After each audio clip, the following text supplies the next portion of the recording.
중심으로 성삼위 하나님 중에 제3위의 하나님, 성령 하나님은 누구신가라는 제목으로 같이 하나님의 말씀을 우리가 나누기를 원합니다.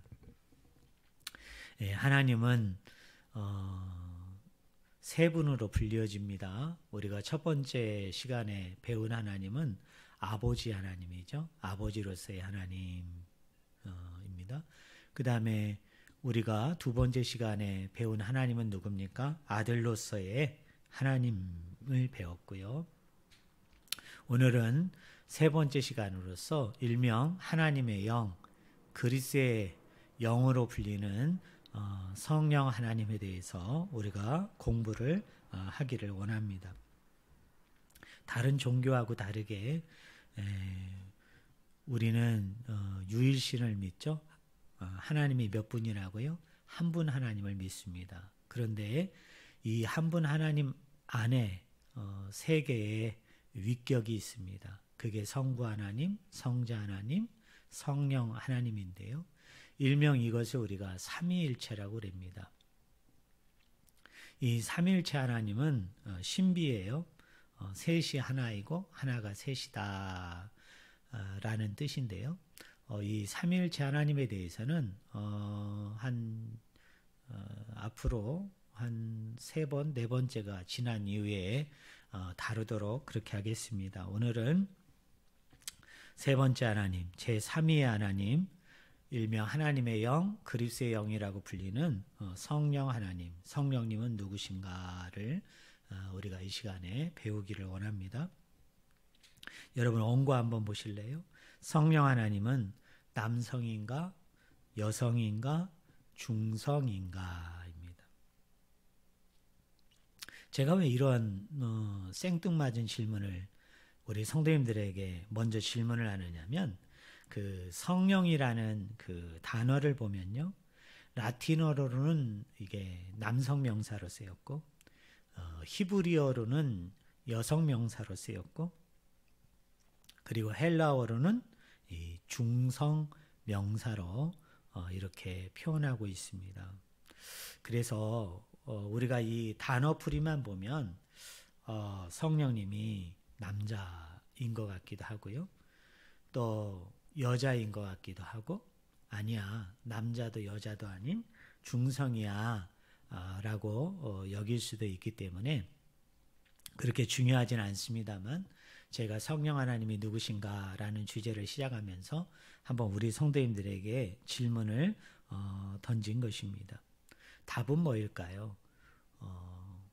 남성도 아니고 여성도 아니고 중성도 아니십니다. 거기 원고에 나와 있는 것처럼 하나님의 영이신 성령은 자유로운 분이시고 그 자체로 다채롭고 신비한 분이시기 때문에 인간의 언어와 범주로서는 규정 짓는 것이 역부족입니다.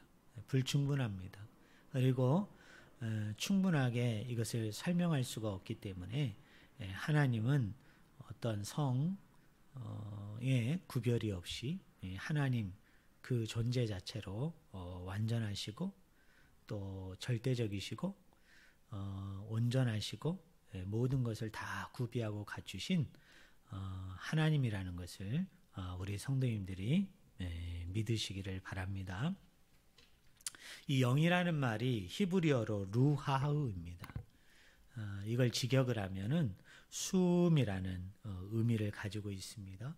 그래서 이 루하흐라는 단어가 어떤 뜻을 가지고 있느냐면 생명을 상징합니다.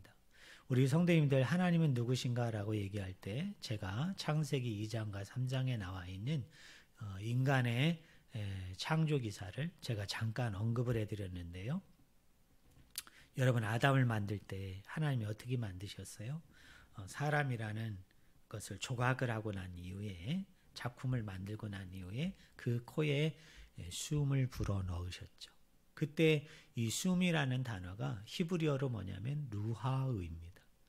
결국 숨을 불어넣는다는 것은 그 흙으로 만든 그 육신 안에, 육체 안에 하나님이 뭘 집어넣으신 거예요? 생명을 불어넣으심으로 생명, 생명이 있는 인간, 완전한 인간, 온전하고 건강한 인간으로 하나님이 빚으신 것을 알 수가 있어요.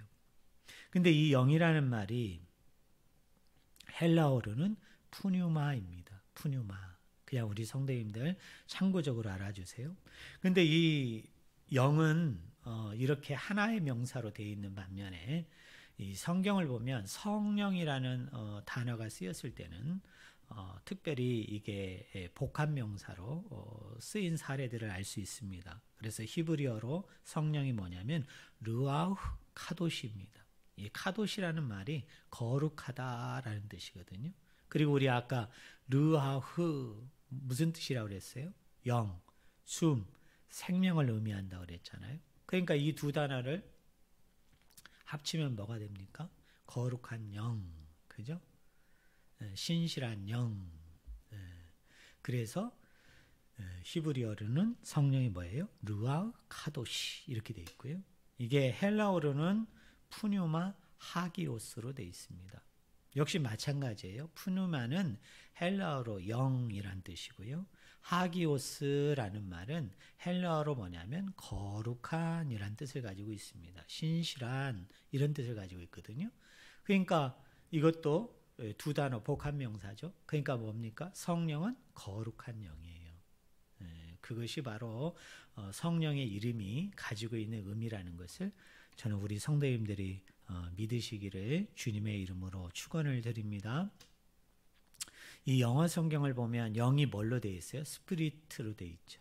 그런데 성령은 복합 명사이기 때문에 두 단어가 되어 있어요. 그러니까 아까 루아흐 카도시 또는 푸뉴마 하기오스처럼 영어는 성령이 뭘로 되어 있어요? Holy Spirit. 그래서 뭐예요? 거룩한 영. 그죠? 거룩의 영. 그것을 우리는 우리나라 성경은 그걸 뭘로 번역한 거예요? 성령으로 번역을 했습니다. 물론 이렇게 얘기한다고 그래가지고 구약에 나오는 그 성령에 대한 묘사, 성령에 대한 직접적인 표현이 항상 루아흐 카도시만 나와 있는 건 아니에요. 하나님의 영으로 이렇게 표현되기도 하고요. 또 그냥 루아흐 그냥 영으로 표현되기도 합니다. 신약 성경도 마찬가지죠. 성령 그럴 때 이게 복합 명사이기 때문에 푸뉴마 하기오스 이렇게 돼 있지만 꼭 그렇게 거룩한 영, 거룩의 영 이런 표현만 나와 있는 게 아니고 하나님의 영, 그리스도의 영, 때로는 그냥 푸뉴마라는 단어만 쓰여서 영 이렇게 성령으로 표기된 것을 알 수 있어요. 그러니까 우리 성도님들이 이제 개역개정, 이 번역된 성경은 이걸 다 구별해 놓았어요. 그래서 신약 성경을 보면은 그게 푸뉴마 하기오스든 또는 푸뉴마만 쓰인 단어든 이 문맥 안에서 이제 결정을 하는데요. 아 이게 성령이 맞겠구나 그러면 다 성령으로 그렇게 표현을 했습니다. 그런 반면에 우리가 구약 성경을 읽어보면 구약 성경에서는 그 성령이라는 단어는 직접적으로 나오지 않아요. 그러니까 뭘로 나오냐? 하나님의 영 또는 영이 임하다, 영이 충만하다, 영이 임할 것이다. 때로는 뭐 예언의 영, 말씀의 영, 뭐 계시의 영 여러 가지로 이렇게 표현이 됩니다. 그럴 때 우리 인간 안에 있는 영을 얘기하는 건지 아니면 신약적인 배경에서 얘기하는 하나님의 영, 성령을 얘기하는지는 아까 제가 말씀드렸듯이 그 문맥 안에서 또 전후 내용을 우리 성도님들이 비교하면서 아 이거는 그 루하흐 똑같은 영이 쓰였는데 어떤 때는 이게 성령을 의미하기도 하지만 우리 인간 안에 있는 뭐예요? 영을 의미할 때도 이 루아흐가 쓰이는구나. 그래서 이렇게 전후 문맥을 보니까 이건 인간 안에 있는 영을 얘기하는 거고 아 이거는 신약적인 배경에서 얘기하는 성령, 하나님의 영을 얘기하는가는 쉽게 이렇게 분간하고 분리할 수 있기 때문에 큰 어려움은 없습니다. 자, 좀 더 세부적으로 우리가 한번 들어가 볼까요? 히브리어 루아흐는 성경에서 크게 세 가지 의미로 쓰입니다. 첫째, 이 루아흐라는 단어가 뭘로 번역이 됐느냐면, 우리 성도님들 한번 따라해 보실래요? 바람. 이 대표적인 본문이 요한복음 3장 8절을 보면 이렇게 되어 있습니다. 이런 원고 한번 보세요. 바람이 임의로 불매 내가 그 소리는 들어도 어디서 와서 어디로 가는지 알지 못하나니 성령으로 난 사람은 다 이러하니라 라고 얘기해요. 그러니까 우리가 성령으로 난 사람이잖아요. 여기서 성령으로 났다는 얘기는 거듭났다, 중생했다, 구원했다는 것입니다. 자, 우리를 구원하고 중생하고 구원하게 하는 것에는 성령의 역사하심인데요. 성령이 그렇게 하시는 것인데, 이 요한복음 기자는 요한복음 3장 8절에서 이 성령을 뭘로 표현합니까? 바람으로 표현합니다. 이 바람이 상징하는 것은 첫째로는 뭐예요? 자유로운 분이시라는 거죠. 여러분, 바람이 불 때 임의로 불잖아요. 그게 누구의 강요에 의해서 또는 누구의 지배에 의해서 이런 바람이 부는 게 아니죠. 바람이 동쪽으로나 서쪽으로나 남쪽으로나 북쪽으로 불 때 어떻게 해요? 성경 표현대로 임의로 불어요. 그냥 자기 마음대로, 자기가 가고 싶은 대로, 자기가 바람 불고 싶은 대로 그냥 부는 거죠. 근데 그 바람을 뭘로 표현했어요? 성령으로 표현했다는 거예요. 그러니까 이 바람으로서의 성령이 가지는 가장 큰 의미는 뭐냐면, 하나님은 어디에 국한되신 분도 아니고 또 어디에 갇혀 있는 분도 아니고, 그렇다고 누구에 의해서 지배를 받거나 누구에 의해서 강요가 되거나 누구에 의해서 억제되지 않고 자유자재로 원하시는 대로, 뜻하시는 대로, 계획하시는 대로 활동하실 수 있는 분, 그분이 누구라는 거예요? 바람으로서의 성령이다라는 의미입니다. 두 번째로, 이 바람으로서의 성령이 의미하는 바가 뭡니까? 강력한 힘이에요. 파워입니다. 여러분, 이스라엘 백성이 출애굽을 하면서 홍해를 건너게 되어지잖아요. 그런데 출애굽기 14장, 15장 그 정도 거기에 가서 말씀을 보면은 이스라엘 백성이 그 바닷길을 거닐게 되어질 때, 우리 어린 친구들도 마찬가지고 우리 어른 성도님들도 마찬가지고, 여러분 바닷가 가면 그 바다 밑이 여러분 뽀송뽀송합니까? 아니면 미끄럽습니까? 여러분 미끄럽죠. 그래서 자칫 잘못하다 보면 어떻게 돼요? 낙상해서 크게 다칠 위험이 도사리고 있잖아요. 그러니까 하나님께서 남자만 60만, 그리고 전체로 치면은 성경학자들이 약 200에서 240만 명이라고 여기는데요. 거기에는 어린아이도 있고 노약자도 있고 아픈 환자들도 있고, 그래서 하나님이 어떻게 하십니까? 밤새도록 동풍을 불게 하셔가지고 그 바다에 그 밑바닥에는 기름진 것들을 다 마르게 하셔가지고 뭘로 만드셨어요? 육지처럼 만들어서 이스라엘 백성이 그것을 어떻게 안전하게 지나가도록 그렇게 만드셨어요. 그때 그 바람이 뭐냐? 그게 성령입니다. 그래서 이 바람으로서의 성령이 의미하는 바가 뭐냐면 강력한 힘을 이야기합니다. 여러분, 사도행전 2장 2절부터 4절에 보면은 제자들과 무리들, 즉 120명의 사람들이, 예수님이 그런 말씀을 하셨잖아요. 예루살렘을 떠나지 말고 성령을 기다리라.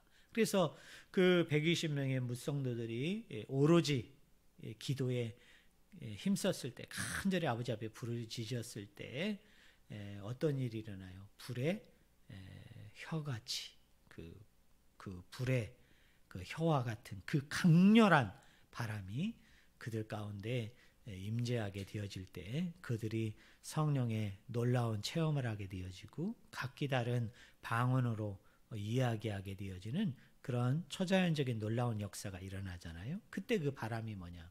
그게 성령입니다. 그 다음에 세 번째로 바람 같은 성령이 의미하는 바가 뭐냐면 생명과 구원을 의미합니다. 저도 10년 전이네요. 제가 이스라엘 나라에 성지 순례를 갔는데 이 서쪽에는 지중해가 있어요. 지중해. 그리고 동쪽에는 뭐가 있느냐면 사막입니다. 사막. 그런데 어떤 때는 이 지중해에서 이렇게 바람이 불어오고요. 또 어떤 때는 이렇게 사막에서 여러분 바람이 불어와요. 그럼 여러분 생각해 봐요. 지중해에서 불어오는 바람은 어떤 바람일까요? 그건 생명의 바람이죠. 신선함을 전해주는 상쾌한 바람이죠. 그런데 사막에서 부는 바람은 뭐예요? 죽은 바람이죠. 건조하고 불쾌한 이 사막의 바람이에요. 그래서 이 바람이 가지고 있는 의미가 뭐냐면은 생명을 주기도 하지만 또 이 바람이 의미하는 바는 뭐예요? 뭐도 주기도 해요? 사망을 주기도 한다. 그래서 생명과 사망을 주관하는 그 권세, 그 능력을 가지신 분이 누구다? 성령님이라는 거예요. 그래서 성경에서는 이 성령을 뭘로 표현해요? 바람으로 표현합니다. 우리 한번 정리해 볼까요? 루아흐는 첫 번째로 바람을 의미하는데 이 바람은 네 가지를 의미한다고 그랬죠. 첫째로는 뭐예요? 성령 하나님은 자유로운 분이시다. 두 번째로 성령 하나님은 강력한 힘 그 자체이시다. 그 다음에 성령님은 어떤 분이세요? 생명이시다. 네 번째로 성령님은 어떤 분이세요? 구원이시다. 그게 누굽니까? 그분이 바로 성령 하나님이세요. 자, 두 번째로 이 루아흐가 의미하는 이 단어의 의미는 뭐냐면 숨입니다. 숨. 우리 친구들 호흡하잖아요. 숨을 들이마시기도 하고 들이내밀기도 하는데 그때 숨 쉬는 그 숨을 의미합니다. 아까 제가 창세기 2장과 에 그려진 아담을 창조할 때 하나님께서 그 아담에게 뭘 불어넣어 주세요? 숨을 불어넣어 주세요. 영을 불어넣죠. 그래서 그 아담을 생명이 되게 한지라, 다른 말로 얘기하면 살아있는 존재가 되게 한 거죠. 그게 숨으로서의 성령이 하시는 주도적인 역할입니다. 요한복음 20장 21절부터 22절 제가 거기 원고에 적어놨죠. 우리 한번 거기 보세요. 같이 읽어볼까요? 숨을 내쉬며 이르되 뭘 받으라? 성령을 받으라. 이때 이 숨은 뭐를 가리키느냐? 생명과 깊은 관련이 있습니다. 그리고 요한복음 3장 6절에서 뭐라고 얘기해요?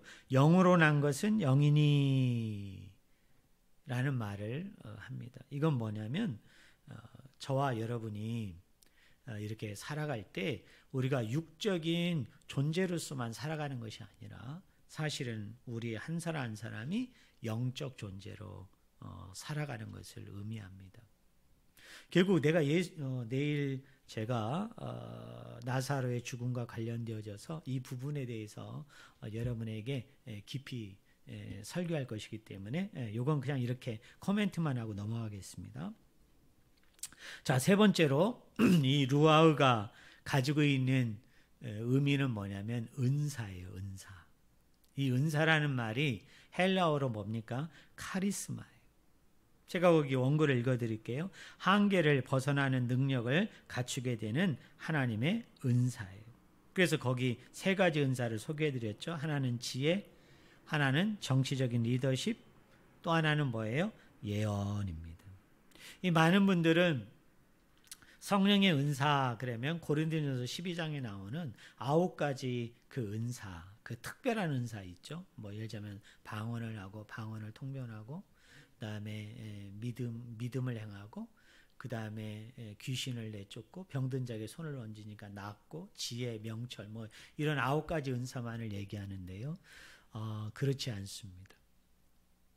이 구약 성경을 봐도 그렇고 신약 성경을 봐도 그렇고 은사에는 고린도전서 12장에 나오는 9가지 은사 외에도 수십 가지 은사가 나옵니다.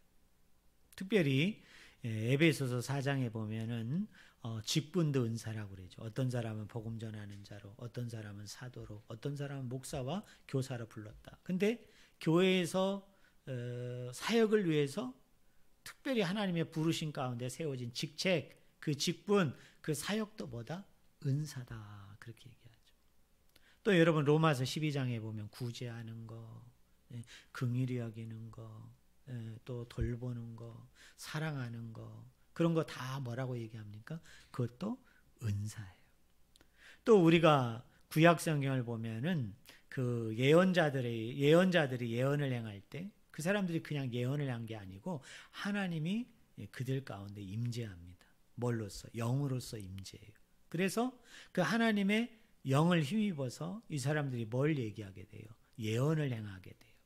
그래서 이 구약 성경을 보면 예언이 예언자나 선지자가 가지게 되어지는 그 콜링에 있어서 특별히 그 부르심 가운데 그 사역을 잘 감당케 하기 위해서 하나님이 특별하게 그 사람들에게 부어주시는 게 있는데 그게 뭐예요? 그게 예언의 은사예요. 또 하나 사울이라든지 또는 다윗도 마찬가지예요. 그들에게 하나님의 영이 임합니다. 성령이 임해요.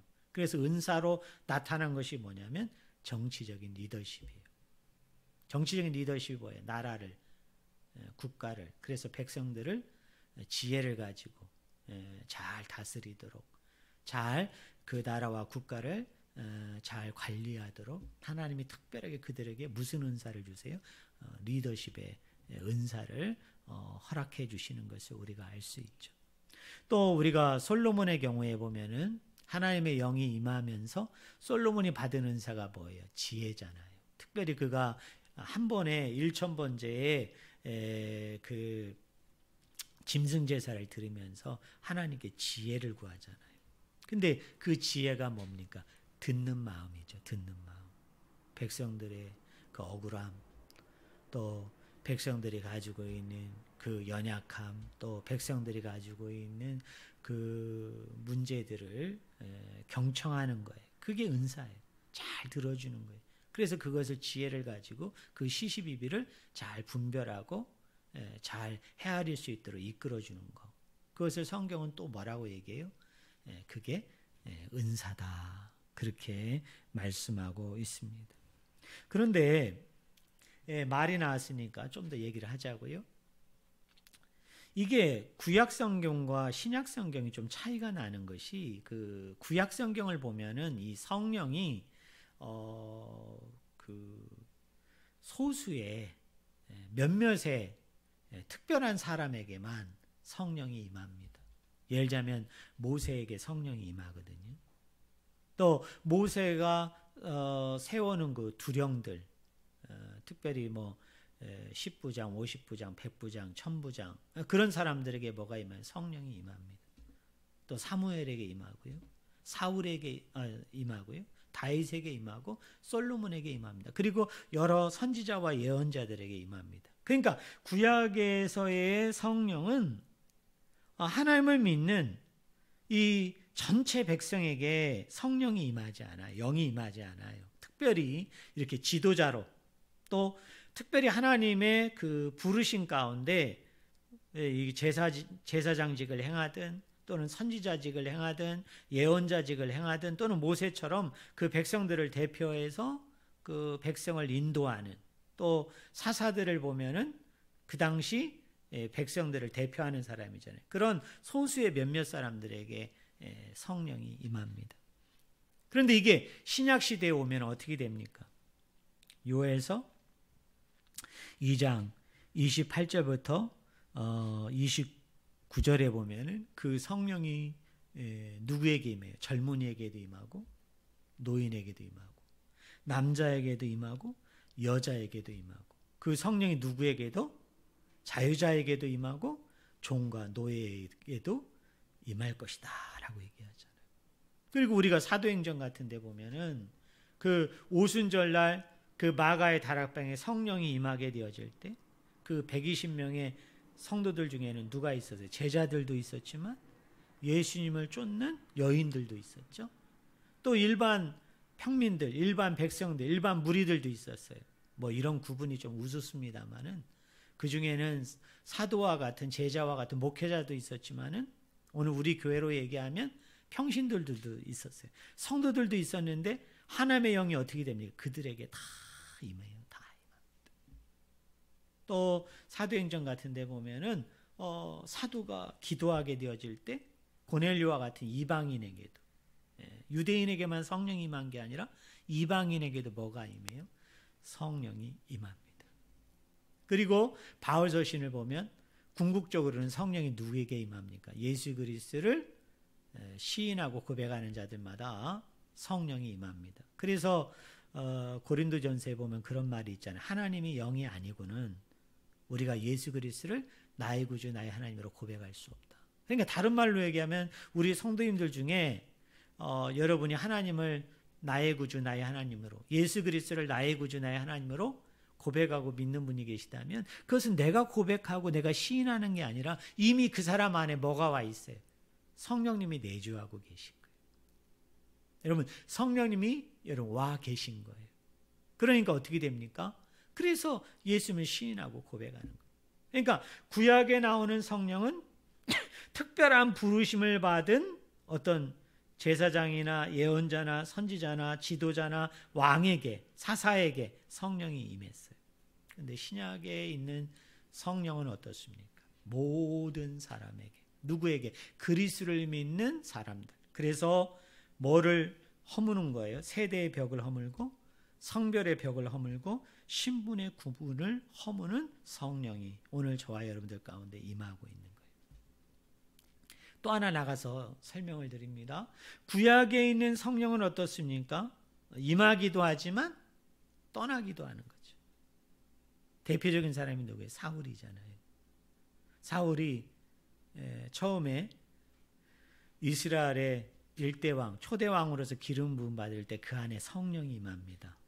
그런데 그가 두 번이나 사무엘을 기다리지 못하고 그가 제사장이 아님에도 불구하고 그가 제사를 집례함을 통해 하나님의 법도 하나님의 법, 하나님의 규칙을 어겼어요. 불순종했어요. 그랬더니 사울에게서 뭐가 떠나요? 성령이 떠나고 그 빈자리를 누가 들어옵니까? 악령이 들어가지고 그가 핵에 망치간 짓을 하다 마지막에는 어떻게 됩니까? 자살을 해가지고 결국 죽게 되어지잖아요. 그런데 신약의 성령은 어떻습니까? 한 번 임한 성령은 어때요? 떠나지 않아요. 다른 말로 얘기하면 우리 죄의 유무에 상관이 없이, 우리 불순종의 유무에 상관이 없이, 내가 죄를 지었다 할지라도, 내가 때로는 아버지를 거역하고 반역하고 하나님께 불순종했다 할지라도 한 번 임한 성령은 내 안에 내주함으로 영원토록 어떻게 돼요? 그 안에 머무시는 분이 뭐냐? 신약에서 이야기하는 성령임을 저는 우리 성도님들이 꼭 믿기를 주님의 이름으로 간절히 축원을 드립니다. 자, 그러면 이제 성령이 하시는 그럼 구체적인 일은 무엇이 있을까요? 여러분 거기 원고를 보세요. 첫 번째로 뭐입니까? 조명입니다. 조명이. 제가 거기 원고를 읽어드릴게요. 성경을 통해 사람들에게 말씀하시는 역사 속에서 성령의 활동으로 성경의 바른 이해를 위하여 성령의 빛을 받아야 한다는 의미입니다.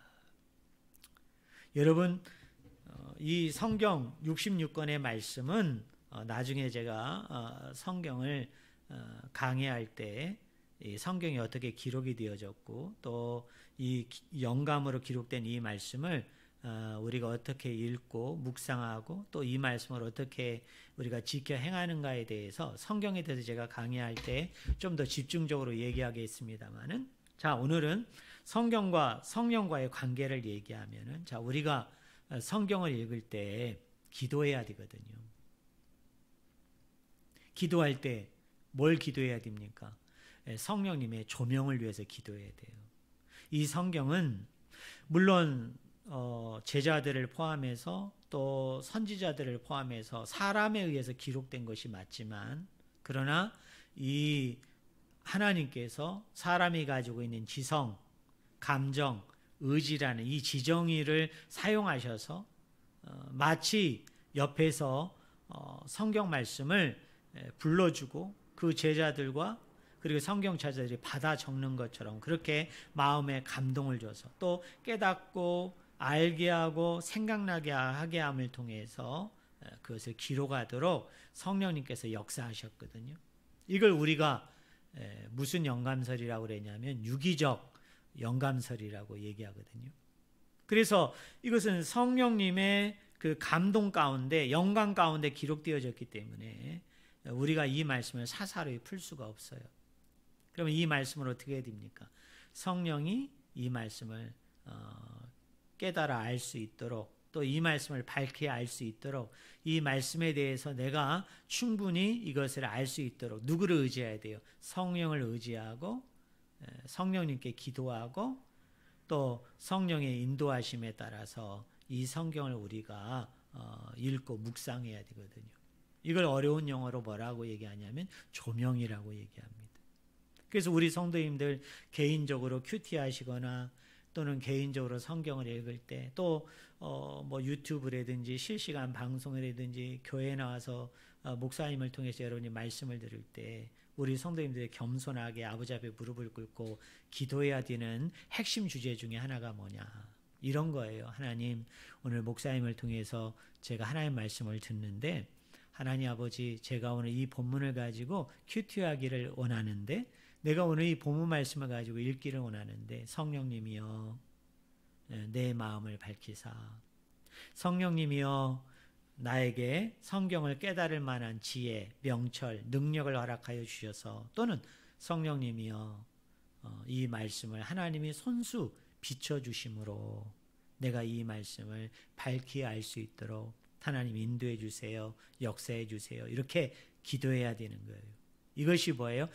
성령이 하시는 이 조명에 대한 역할인 것을 우리가 알게 됩니다. 자, 그 다음에 두 번째로는요, 성령이 하시는 구체적인 일이 무엇인가? 2000년 전에 예수님과 현재의 우리를 어떻게 해준다고요? 연결해 줍니다. 연결해 줘. 이런 거죠.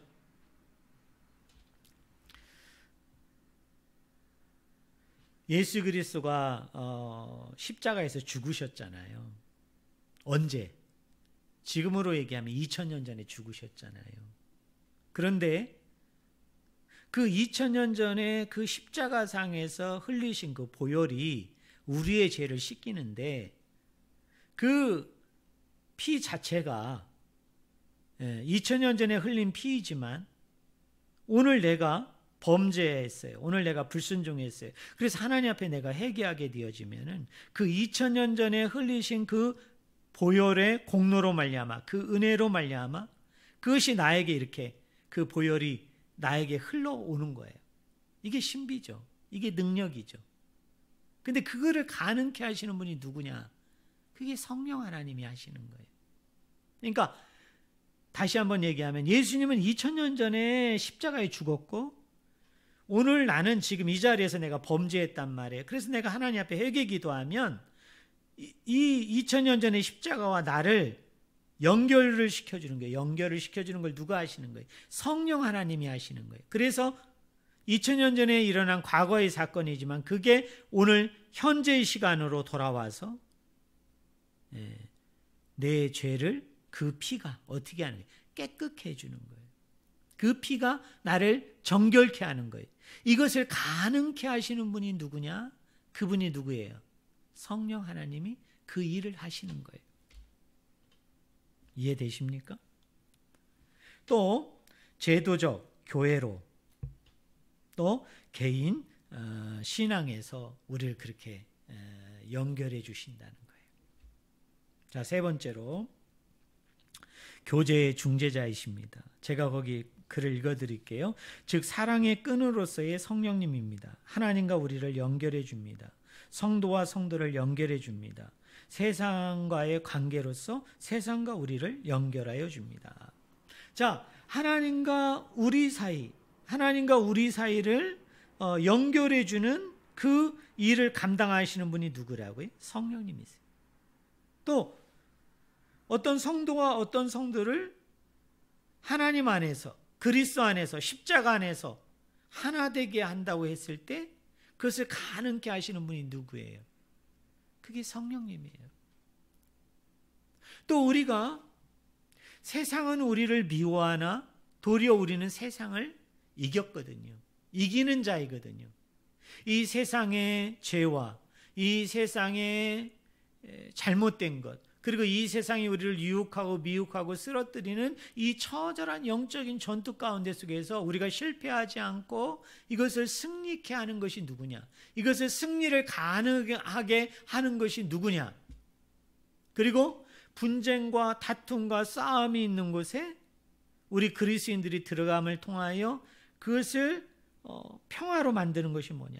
또 죄악된 세상에 들어가서 하나님의 의와 하나님의 정의와 공평을 다스리는, 그래서 하나님의 통치가 실현되어짐을 통하여 우리의 가정을 하나님 나라로 만들고 이 사회와 이 역사와 우리 주변을 하나님 나라로 만들어야 되는데 이것을 가능케 하시는 분이 계시는데 그분이 누구시냐? 그게 성령 하나님이시다. 이해되십니까? 하나님과 우리를 연결하고 성도와 성도를 연결하고 또 하나님과 우리 가정을, 하나님과 우리 직장을, 하나님과 내가 몸담고 있는 처소를 연결시켜주는 그 연결자의 역할을 하시는 분이 누구예요? 그분이 바로 성령 하나님이시다라는 겁니다. 자, 넘겨봅시다. 네 번째는 반복입니다. 제가 원고를 읽고 설명을 드릴게요. 새로운 것을 향하게 하는 반복입니다. 성령이 성부와 성자의 관계를 하나님과 우리 사이에 반복시킴으로 우리는 하나님의 자녀로 만드십니다.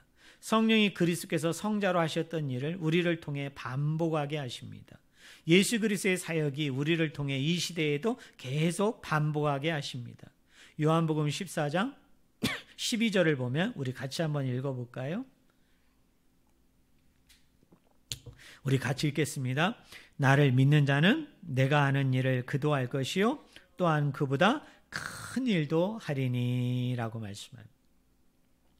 자, 성령님이 하시는 네 번째 일은 뭐냐면 반복하는 거예요. 반복해 하는 거예요. 예수 그리스도가 이 땅에 오셔서 이루신 일, 예수 그리스도가 이 땅에 오셔서 행하신 그 모든 일들을 우리 안에 계속적으로 그것을 뭐하게 만드시는 분이에요? 반복하도록 이끄시고 역사하시고 함께 하시는 분이 누구시다? 그분이 성령님이세요. 여러분 아시겠습니까? 자, 이걸 좀 더 쉽게 설명할게요. 자, 구원, 나중에 이제 기독교 기본진리 시간 구원론에서 제가 또 설명을 해드릴 테니까 일단 그냥 한번 들어보세요. 자, 구원이 시간적으로 보면은 세 가지 구원이 있죠. 과거적 구원이 있고, 현재적 구원이 있고, 미래적 구원이 있잖아요. 여러분, 과거적 구원은 언제예요? 내가 예수 그리스도를 처음 나의 구주 나의 하나님으로 믿게 되어질 때, 그때 선물로 은총을 우리가 뭘 받아요? 구원을 받잖아요. 이게 과거적 구원이죠. 자, 그 다음 미래적 구원은 뭡니까? 예수 그리스도가 이 땅에 재림하게 되어질 때 최종적으로 완성이 되는 구원이라고 얘기했죠. 그럼 이 과거와 미래 중간에 뭐가 있어요? 현재적 구원이 있어요. 우리는 이미 이 현재 구원 가운데 살아가고 있다고요. 근데 이 현재적 구원이 뭐예요? 성장이에요. 성숙입니다. 내가 예수 그리스도 안에서 다시 태어남으로 내가 구원받았어요. 그러면 이 아기가 아기 상태로 계속 머무르면 안 되잖아요. 우리 인간으로 얘기하면. 이 아기가 어떻게 돼? 성장해야 돼요. 성숙하여져야 된단 말이에요. 어디를 향해서? 최종적인 구원의 완성을 향해서 가는 거죠. 그러니까 내가 태어났고 중간 과정이 없이 야, 나 예수 그리스도를 믿어서 태어났어. 난 구원받았어. 그리고 최종적으로 그 구원의 완성이 있어요. 그래서 태어남과 완성이 곧바로 연결된다고 얘기하는 것은 그건 구원파에서 이야기하는 그 이단이에요. 그게. 그 사람들은 이미 예수 그리스도를 믿은 자들은 구원받았어요. 그리고 예수 그리스도가 이 땅에 재림하는 날 이 구원받은 사람 최종적인 구원을 받기 때문에 이 구원받은 사람이 회개할 필요가 없는 거예요. 회개할 필요가 없어. 하나님 앞에 죄의 용서를 구할 필요가 없어요. 왜? 그거 안 해도 돼. 왜? 예수 그리스도의 믿음을 통하여 이미 구원받았고 그리고 마지막 날에 구원받을 것이 확실하기 때문에 중간에 죄를 지어도 불순종해도 뭐를 행해도 회개할 필요가 없어요. 회개한다는 건 뭐예요? 이 사람들의 입장에서는 내가 구원을 받았는지 안 받았는지 확신이 없기 때문에 그게 무서워서 회개한다고 여기거든요. 그래서 여러분 길거리에서 이런 질문하는 사람이 있으면 100% 이단이에요. 성령 받으셨습니까? 여러분 그런 사람하고 상종하지 말아요. 선생님 구원 받으셨습니까? 예, 저 구원 받았는데요. 선생님 몇 년, 몇 월, 며칠에 구원 받으셨어요? 잘 모르겠는데. 그럼 선생님 아직 구원 못 받은 거예요.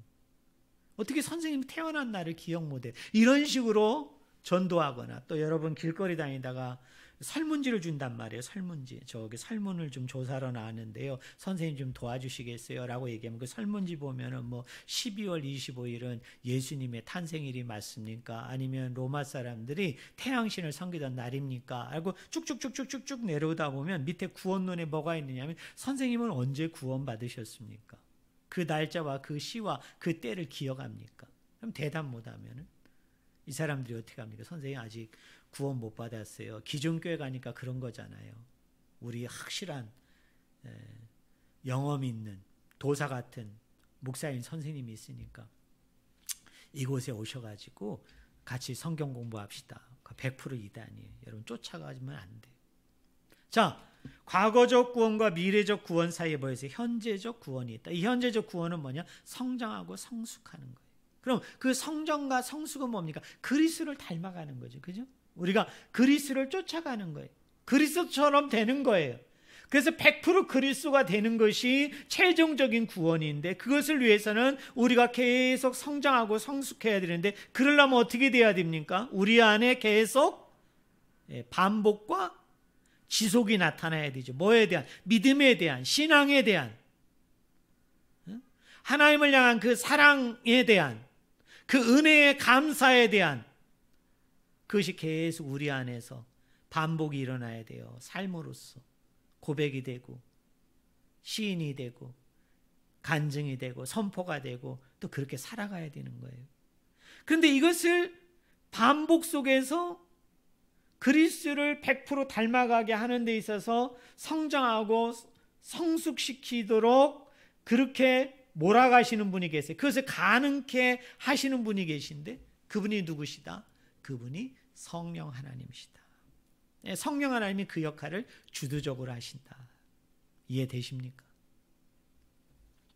마지막 다섯째가 뭐예요?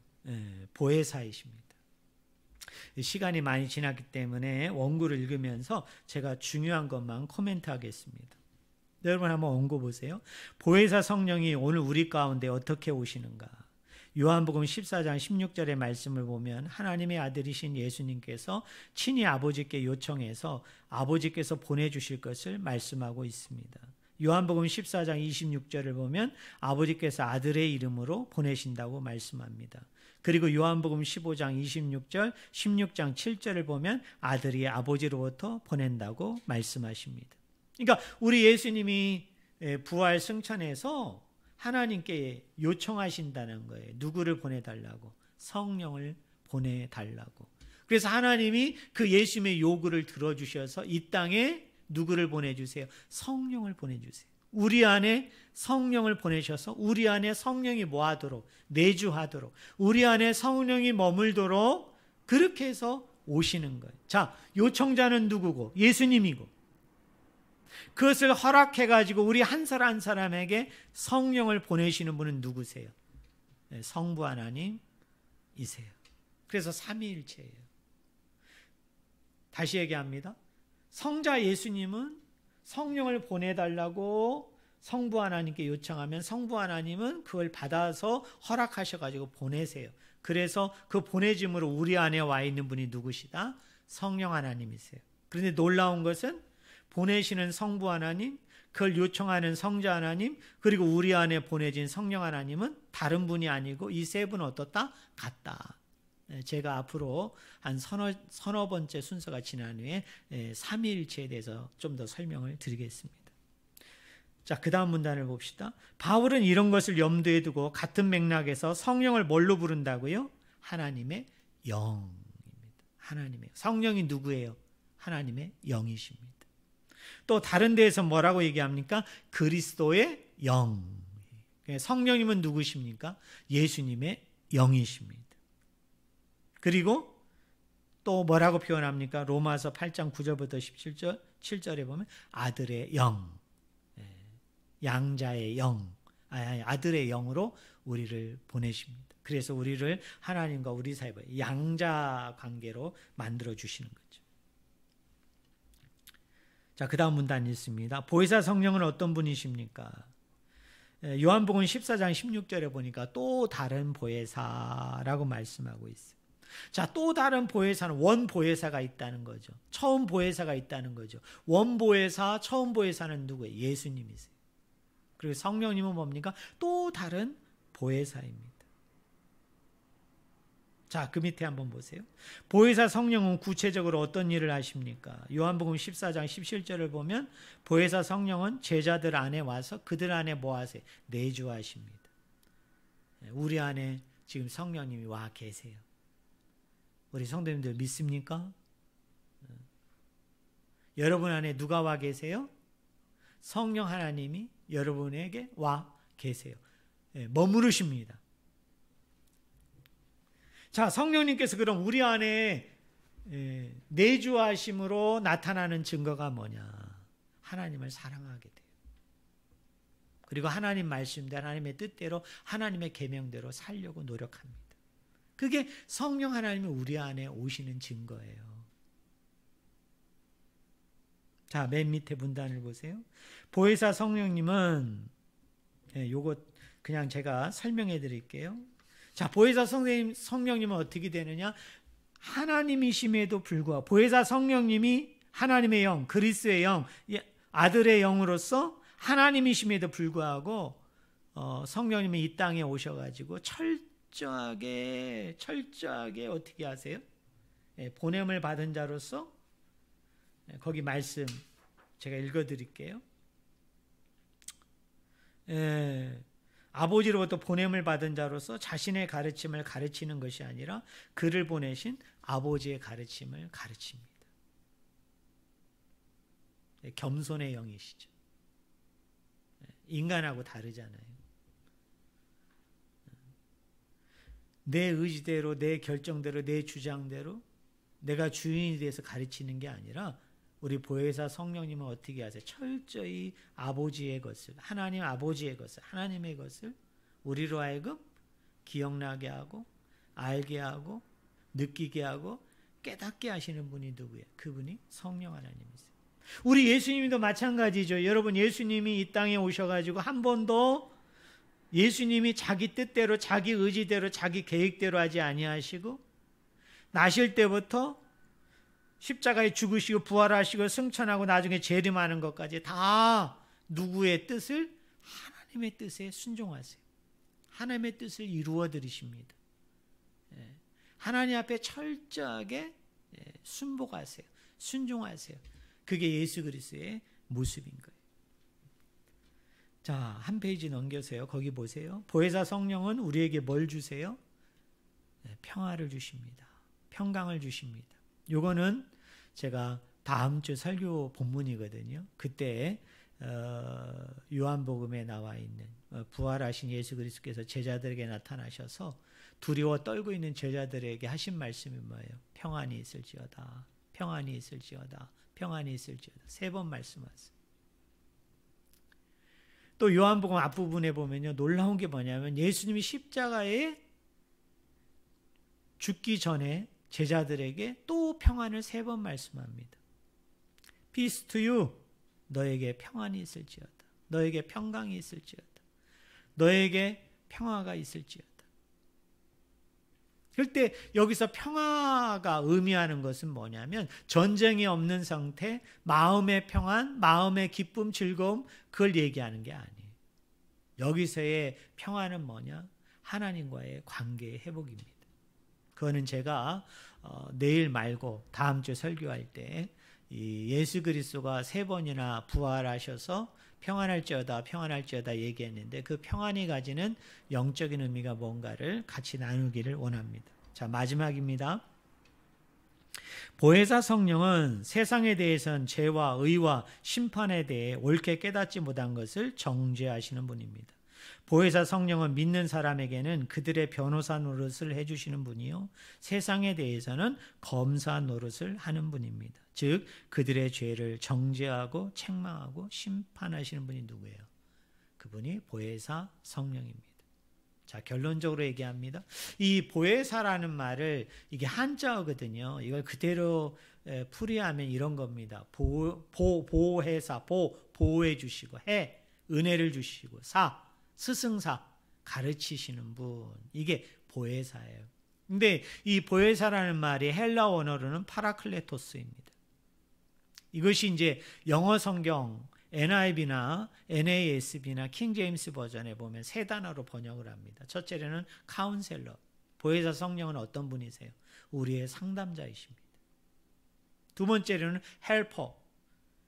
성령 하나님은 어떤 분이세요? 우리를 도우시는 분입니다. 마지막 세 번째가 뭐냐? 컴포터입니다. 이게 무슨 뜻? 위로자란 뜻이에요. 성령님은 우리를 뭐 해주시는 분이에요? 위로하여 주시는 분. 그게 평강을 주시는 분이란 뜻입니다. 사랑하는 성도 여러분, 예수 그리스도는 부활 승천했지만 그 예수 그리스도의 간절한 요구에 의해서 하나님은 오늘 저와 여러분들 가운데 성령을 부어주셨어요. 성령이 우리 가운데 지금 내주하고 계십니다. 근데 그 성령은 우리 가운데 내주하시면서 우리를 어떻게 하십니까? 우리가 힘들고 어렵고 지치고 공고한 가운데 있을 때, 우울한 가운데 있을 때 그 성령님은 우리의 상담자가 되어주시고 우리의 도움이 되어주시고 우리의 위로자가 되어주십니다. 그리고 예수 그리스도의 그 삶의 발자취를 온전히 쫓을 수 있도록 역사해 주심을 통해서 그리스도와 온전한, 그리스도와 완전한 자가 되어짐을 통해 하나님 나라에 들어가서 그 찬란한 영광 가운데 나아갈 때까지 우리 죄와 우리 불순종의 유무에 상관이 없이 우리 가운데 임마누엘 하시는, 우리 안에 내주하시고 함께 하시는 분이 누구예요? 그분이 성령님이십니다. 여러분, 성령님을 의지하고 성령님을 바라보심을 통해서 그분이 주시는 그 힘, 능력, 권세, 은사, 평안, 평강, 위로, 화평 가운데 날마다 나아가는 우리 성도님들 한 분 한 분이 다 되어지기를 예수님의 이름으로 간절히 축원을 드립니다. 기도하겠습니다. 하나님 아버지,